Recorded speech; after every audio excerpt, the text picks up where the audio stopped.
आउनुहोस् आज कुरा सुरु गरौँ प्रिन्टिङ प्रेसको कथाबाट। मुस्तफा सुलेमानको जो डिप माइन्डको को फाउन्डर पनि हुनुहुन्छ, उहाँले द कमिङ वेब भन्ने बुकमा लेख्नुभएको छ, जुनले मलाई एकदमै छोयो प्रिन्टिङ प्रेसको बारेमा।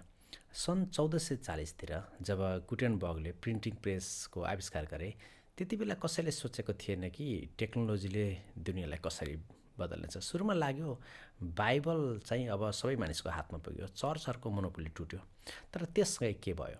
त्यस सँगसँगै मिसइन्फर्मेसनहरू फैलियो, प्रोपोगन्डाहरू फैलियो, रिलिजियस वार्सहरू फैलियो, विच हन्ट म्यानुअल्सहरू छापिए। एउटै टेक्नोलोजीले सँगै रेनेसान्स र रिफर्मेसन दियो र त्यसले केओस पनि दियो। सुलेमान भन्छन् एआई पनि त्यस्तै हो। यो एउटा त्यस्तो वेब हो जसले नलेज, पावर, क्रिएसनको समीकरण नै बदल्छ र प्रिन्टिङ प्रेस जस्तै रोकेर रोक्न सकिँदैन। प्रिन्टिङ प्रेस जसरी रोकिएन, जसरी मान्छेहरूलाई यसलाई सही तरिकाले नेभिगेट गरे अथवा कसैले गलत तरिकाले, तिनीहरूले नै हिस्ट्री लेखे। एआई वेबमा पनि त्यही चोइस छ। कसैले चाँडो एक्सेप्ट गर्न सक्छ, कसैले ढिलो एक्सेप्ट गर्न सक्छ, तर we have no other option other than accepting it. हामीले यो एक्सेप्ट गर्नै पर्छ। ज्यागेड फ्रन्टियर भन्ने एउटा कन्सेप्ट चाहिँ अर्को इथान मलिकको एउटा बुकमा छ। त्यसको अलिकति एउटा कन्सेप्ट चाहिँ म तपाईँहरूलाई भन्न चाहन्छु। त्यो भनेको के हो भने एआईको पर्फर्मेन्स एउटा म्याप हो। कुनै ठाउँमा एआई एकदमै एक्सपर्ट हुन्छ, कुनै ठाउँमा एकदमै कमजोर, अनि त्यो बााउन्ड्री चाहिँ एकदमै टेढामेढा हुन्छ। जस्तै एआईले कम्प्लेक्स लिगल ब्रिफहरू लेख्न सक्छ, तर सानो रिजनिङ टास्कमा फेल गर्छ।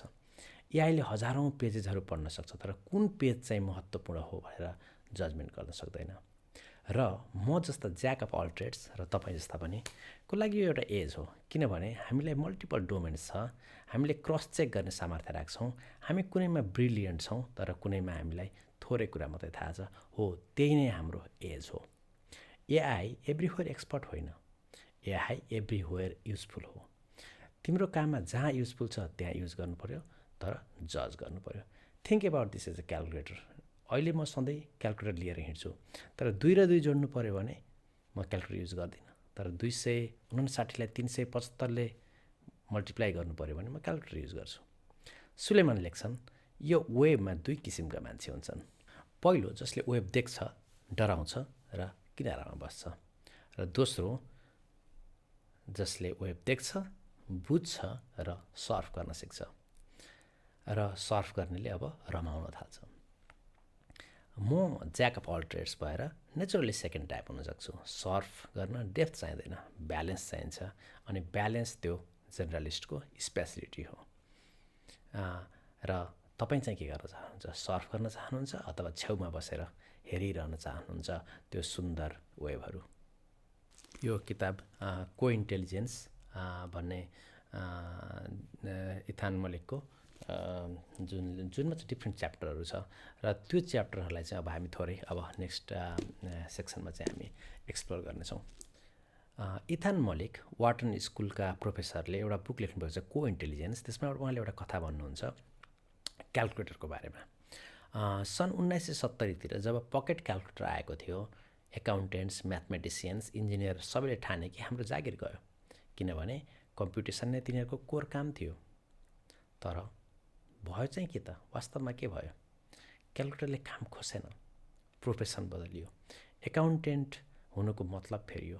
म्यानुअल क्यालकुलेसन्स होइन, इन्टरप्रिटेसन, स्ट्र्याटेजी, जजमेन्टहरू गर्न पर्यो। क्यालकुलेटरले एकाउन्टेन्टहरूलाई इलिमिनेट गरेन, एम्प्लिफाई गर्यो।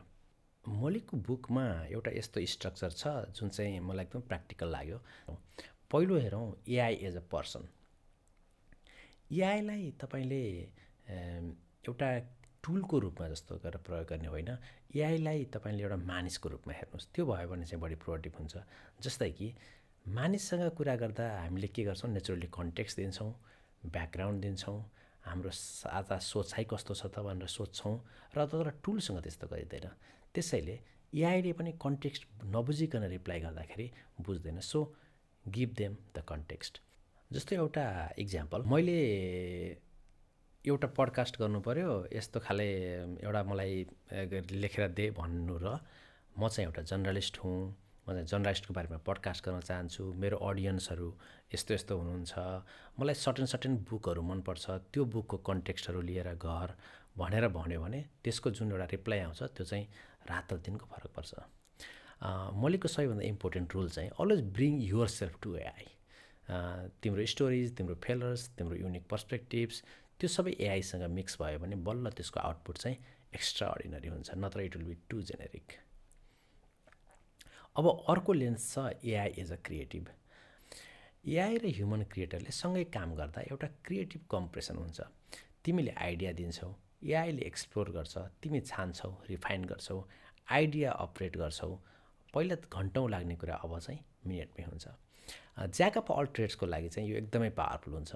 हामीसँग डिभर्स एक्सपोजर छ, म्युजिक, राइटिङ, डिजाइन, बिजनेस सबैतिर अलिअलि।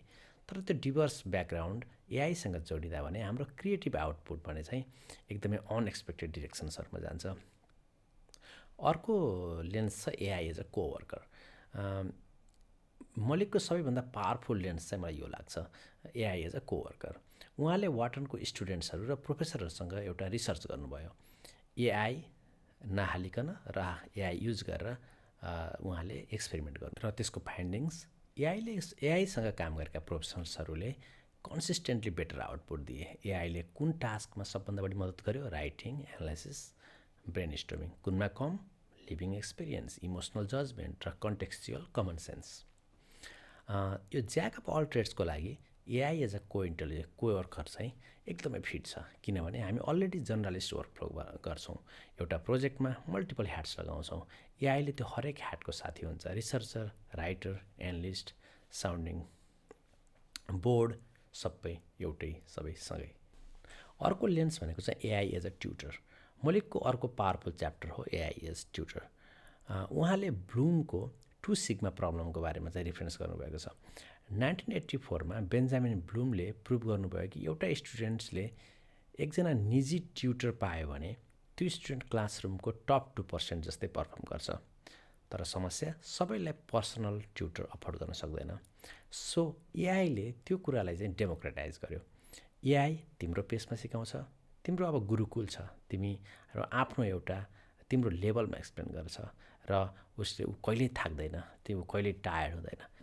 ज्याक अफ अल ट्रेड्सको लागि भने एआई एज अ ट्युटर एकदमै पावरफुल छ। हामी सधैँ थोरै सर्वत्र सिक्न चाहिरहेका हुन्छौँ, कोडिङ, डेटा, फाइनान्स, म्युजिक, र यसले अन्त्यहीन धैर्य साथ सिकाउँछ। जिन्दगीमा कुनै ट्युटरले त्यसरी सिकाएको छैन। सायद पहिले गुरुहरूले जुन सुनिन्छ हामीले परशुराम, द्रोणाचार्य, सायद उनीहरूलाई सबै थाहा थियो होला। त्यस्तो अहिलेसम्म ट्युटर सबै सब्जेक्टमा निपुण अहिले कोही पनि छैन, तर एआई छ। अर्को लेन्स हो AI as a coach. Tutor र कोचमा फरक छ। यो अब्जर्भेसन मलाई एकदमै ठिक लाग्यो। ट्युटरले तिमीलाई एन्सर्सहरू दिन्छ, कोचले तिमीलाई सही क्वेसन्सहरू सोध्न सिकाउँछ। एआई राम्रो कोच बन्छ जब तिमीले इमान्दारी साथ भन्छौ, मलाई यो डिसिजन गर्नु छ, तर म कुन एङ्गल मिस गरिरहेको छु, मेरो यो प्लानमा कुन एजम्सन छन्, कुन च्यालेन्ज गर्नुपर्छ, कुन कुरा म सोचिरहेको छु, यसको मैले राइट एङ्गलबाट सोचिरहेको छु त या छैन, यो सबै कुरालाई चाहिँ यसले हेल्प गर्छ।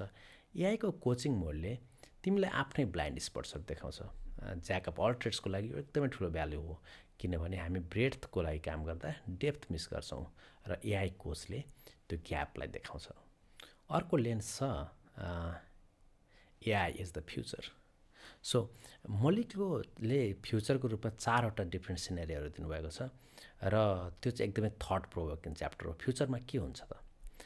उहाँको फ्युचर चाहिँ 4 तरिकाले 4 सिनेरियोमा चाहिँ उहाँले प्रेडिक्ट गर्नुभएको छ। सिनेरियो 1 द फ्लरिसिङ, सबैले जितेको दुनियाँ। यो सबैभन्दा अप्टिमिस्टिक सिनेरियो हो। एआई र ह्युमन्स राम्रोसँग कोएक्जिस्ट गर्छन्। एआईले सबैलाई आफ्नो पोटेन्सियल फुलफिलमा हेल्प गर्छ। पोभर्टी रिड्युस हुन्छ, डिजिज सल्भ हुन्छ, एजुकेसन डेमोक्रेटाइज हुन्छ, क्लाइमेट प्रब्लम्स एड्रेस हुन्छ, क्रिएटिभिटी ब्लुम हुन्छ, मानिसहरूले एआईसँग काम गर्छन्, एआईसँग कम्पिट गर्दैनन्। ज्याक अफ अल ट्रेड्स केन्द्रमा हुन्छन्। हाम्रो डिभर्स स्किल र कनेक्टिङ एबिलिटी नै सबैभन्दा भ्यालुएबल हुन्छ। अब अर्को सिनेरियो, यो सिनेरियो भनेको चाहिँ द स्लो ग्राइन्ड। यो भनेको न राम्रो न खराब, यो रियलिस्टिक सिनेरियो हो जस्तो लाग्छ। एआई आउँछ, एक्सपेक्टेसन छिटो हुँदैन, इकोनोमीले ग्रेजुअली सिफ्ट हुन्छ, कुनै जब आउँछन्, कुनै बदलिन्छन्, कुनै जान्छन्, कुनै नयाँ आउँछन्, प्रोडक्टिभिटी गेन हुन्छ, इक्वली डिस्ट्रिब्युट हुन्छ। मलिक भन्छन् एडाप्टेबिलिटी नै की स्किल हो। जसले कन्टिन्युसली लर्न गर्छ, पिभट गर्छ, त्यो नै थ्राइभ गर्छ। ज्याक अफ अल ट्रेड्सको नेचुरलिटी नै क्युरियस, एडाप्टिभ नेचरको कारणले गर्दा यो सिनेरियोमा फेरि हामी jack of the all trades are will be very well positioned. अब अर्को सिनेरियोको कुरा गरौँ। त्यो सिनेरियो भनेको तेस्रो सिनेरियो चाहिँ डिस्रप्सन, एकदमै छिटो केओटिक चेन्जेसहरू आउने। यो चाहिँ एउटा डार्कर सिनेरियो हो। एआई एकदमै छिटो डेभलप हुन्छ, जस्तो अहिले त्यस्तो लागिरहेछ। सोसाइटीलाई एडजस्ट गर्न टाइम पाउँदैन, म्यासिभ जब डिस्प्लेसमेन्ट हुन्छ, कुनै इन्डस्ट्री नयाँ पुरै हराउँछन्, नयाँ स्किलको डिमान्ड सर्ज हुन्छ। त्यसले ट्रेनिङ इन्फ्रास्ट्रक्चरहरू सिस्टमले तुरुन्तै बनाउनै सक्दैन। मिसइन्फर्मेसन, डिप फेक्स, म्यानिपुलेसन्सहरू वाइल्डली बढ्छन्, सोसल ट्रस्ट कमजोर हुन्छ। यसमा मलिक भन्छन् ह्युमन कनेक्सन, एथिक्स, जजमेन्ट भएकाहरू भने लिड गर्न सक्छन्। प्योर टेक्निकल स्किल्सहरूले यहाँ पुग्दैन। यहाँ फेरि जर्नलिस्टहरूको एडभान्टेज हो। हामीसँग पिपल स्किल्स छ, कन्टेक्ट स्किल छ, एथिक्स सेन्स छ, र हाम्रो डेप्थको लागि र मोर अन्डरस्ट्यान्डिङ को लागि भने एआईले हेल्प गर्न सक्छ। अब कुरा गरौँ चौथो सिनेरियोको। यो भनेको ट्रान्सफर्मेसन, नयाँ दुनियाँ, नयाँ मानिस। यो सबैभन्दा ठुलो सिनेरियो हो। एआई यति ठुलो, यति इन्टेलिजेन्ट बन्छ कि ह्युमन वर्कको मतलब नै बदलिन्छ। इन्टायर क्याटेगोरिज अफ टास्कहरू अब डिसएपियर हुन्छ, नयाँ टाइप्सका वर्कहरू इमर्ज गर्छन्। अहिले इमेजिन गर्न पनि गाह्रो छ। What it means to be educated, productive, creative सबै रिडिफाइन हुन्छ। मलिक भन्छन् यो इन्डस्ट्रियल रिभोल्युसन जस्तै प्रोफाउन्ड ट्रान्सफर्मेसन हुन्छ। त्यति बेला ह्युमन्सले काम र मिनिङसँगको रिलेसनसिप नै फन्डामेन्टल्ली चेन्ज गर्यो। त्यस्तै नै यहाँ हुन्छ। अब यसको क्वेसन हो ट्रान्सफर्मेसन के हो? तिमीले के बिल्ड गर्छौ? तिम्रो भ्यालुज के हो? तिम्रो डिरेक्सन्स के हो? तिम्रो डिसाइड के हो? तिमीले के डिसाइड गर्छौ? अहिले हामीले जेको लागि काम गरिरहेका छौँ, जे सोचिरहेका छौँ, सायद त्यति बेला हामीले यो केही पनि सोच्नु पर्दैन। You will have a totally different values. यो मध्ये कुन सिनेरियो आउँछ भन्ने कसैले ग्यारेन्टी गर्न सक्दैन। र अन्तमा हामी सँगै सिक्दैछौँ, हामी सधैँ लर्न गर्दैछौँ। मैले सधैँ भने जस्तै म कुनै कुरा सिकाउन यो गर्नुपर्छ भन्न आएको होइन, खालि थट प्रोभोकिङ। मैले कसरी गरिरहेको छु, अहिले के गरिरहेको छु, के लर्न गरिरहेको छु, र यसले तपाईँको थट्समा के चेन्ज गर्न सक्छ त भन्ने बारेमा नै हामी कुरा गरिरहेका छौँ। र यो रह्यो हाम्रो आजको एपिसोड। यसमा 3वटा च्याप्टर, 6वटा लेन्सेज र 4वटा पोसिबल फ्युचर, अनि त्यो सानो सन्देश जसलाई पर्सनली एकदमै टच गर्छ। एआई तिम्रो कम्प्युटर होइन, एआई तिम्रो को पाइलट हो, तर तिमीले उडाउनुपर्छ, अनि तिमीले नै ठान्नुपर्छ, छान्नुपर्छ कुन डिरेक्सनमा। आजको हाम्रो मेन 3 टेकअवेज: प्रिन्टिङ प्रेस जसरी रोकिएन, तर जसले नेभिगेट गर्यो त्यसले हिस्ट्री लेख्यो। एआईको वेबमा त्यही चोइस छ। तपाईँ कहाँ हुनुहुन्छ, छेउमा बसेर हेर्ने कि सर्फ गर्ने? दोस्रो, क्यालकुलेटरले एकाउन्टेन्टलाई एलिमिनेट गरेन, एम्प्लिफाई गर्यो। अब एआई पनि त्यसैको एक्सटेन्सन हो। र तेस्रो, एआईको डिफ्रेन्ट लेन्सेजहरू: person, creative, coworker, tutor, coach. Take care. आजको एपिसोड हामी यहीँ नै सक्छौँ। नमस्ते।